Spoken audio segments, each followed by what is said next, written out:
Hi guys, আবারও চলে এলাম তোমাদের মাঝে নতুন একটা ভিডিও নিয়ে।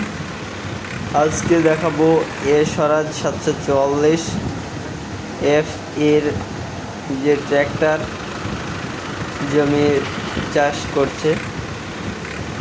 আর এখন হচ্ছে বর্ষার মৌসুম, বর্ষাতে মানুষ ধানের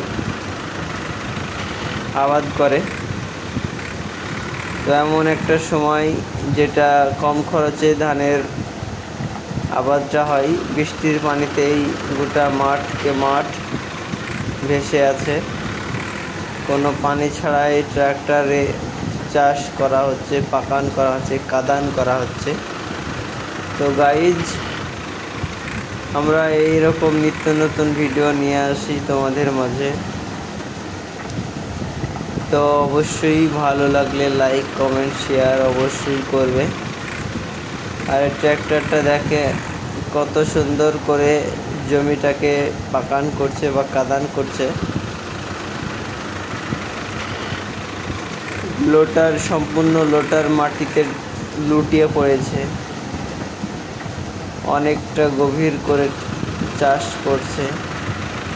তো অ্যাকচুয়ালি স্বরাজের যে চাষ অনেক সুন্দর হয়। এই স্বরাজ 744 এবং স্বরাজ 855 খুবই ক্ষমতাশালী ট্র্যাক্টর।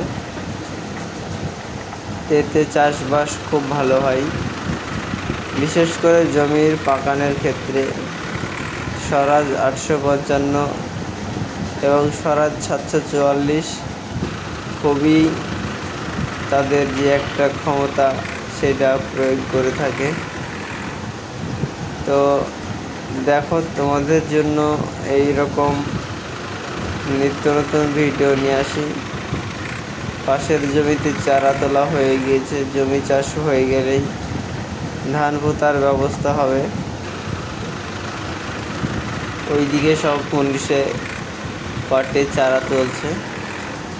আর আরেকটা জিনিস লক্ষ্য করে দেখি, এই যে আল দেওয়া আছে জমি চাষ করার, অনেক উঁচু এবং অনেক বড় আল। মূলত আমাদের এলাকায় এই রকম জমির আল থাকে না। আমি ওই যে বাহের রাঢ় এলাকায় এক্সাম দিতে গিয়েছিলাম, রাঢ়ের সাইডে। তো ওইদিকে এইরকম জমি দেখেছি, অনেকটা উঁচু উঁচু জমি, অনেকটা নিচু, মানে কোনো জায়গা সমান না। ওই কিছু কিছু জমি সমান আছে, বাদ বাকি সবই উঁচু এবং নিচু। তো গাইজ, তোমাদের কাছে আবারও বলছি যে অবশ্যই ভিডিওগুলো ভালো লাগলে লাইক, কমেন্ট, শেয়ার করবে। আর সাবস্ক্রাইবটা করে দিও। তোমাদের ভালোবাসা পেয়ে কিন্তু আমি অনেক ধন্য হয়েছি। তো গাইজ, ড্রাইভার ভাইয়ের জন্য একটা লাইক, কমেন্ট হবে। তো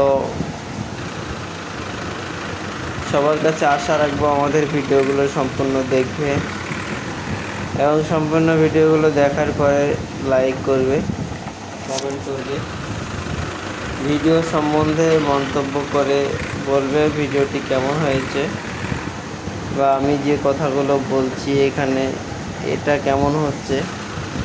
তো গাইজ, আজ এই পর্যন্তই।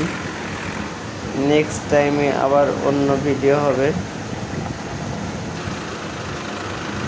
ধন্যবাদ, সবাই ভালো থাকবে আশা রাখি।